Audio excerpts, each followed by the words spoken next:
जागल कणहार खुदा दुनिया जा पालनहार खुदा तोखे सूंघे थी मौला वडाई कखपन में तुझी खुदाई कायनात जागल कणहार खुदा दुनिया जा पालनहार खुदा तोखे सूंघे थी मौला वडाई कखपन में तुझी खुदाई ओए तू बारी बेपरवाह मिटा सड जग तो के अल्लाह मिटा तू बारी बेपरवाह मिटा सड जग तो के अल्लाह मिटा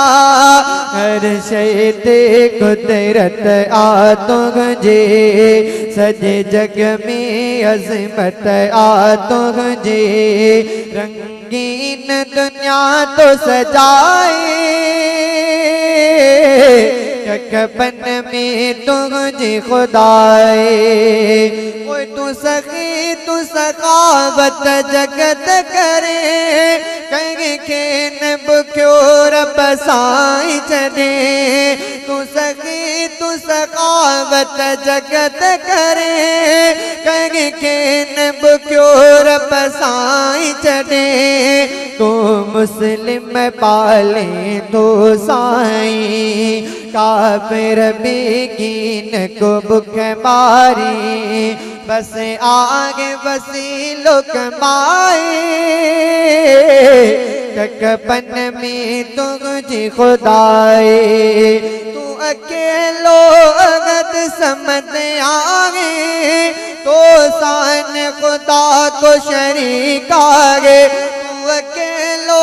अगद समझ आगे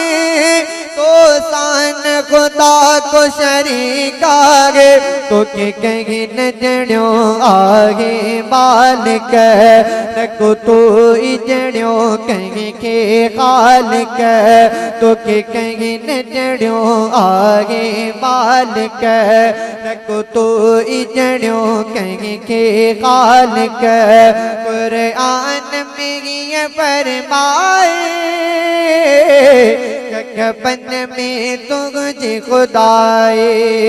ओए तुझे कुदरत जाद सी रंग जब सवेरा गबीब तियो ताजब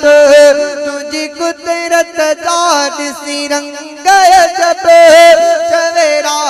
गबीब तियो ताजब किया पैदा करे इंसान तो तू बरी बारी दिन के जान का तो तुझे बारी बेपरवाही कखपन में तुझे खुदाए कायनात जागल कणहार खुदा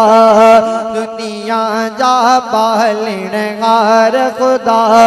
तोखे सूंघे थी मौला वडाई